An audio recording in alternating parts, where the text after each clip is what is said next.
ఈశ్వరా నీ దయ ఉంటే చాలు పరమేశ్వరా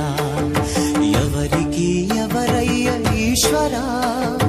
ఎవరుంటేనేమయ్య ఈశ్వరా ఎవరుంటేనేమయ్య ఈశ్వరా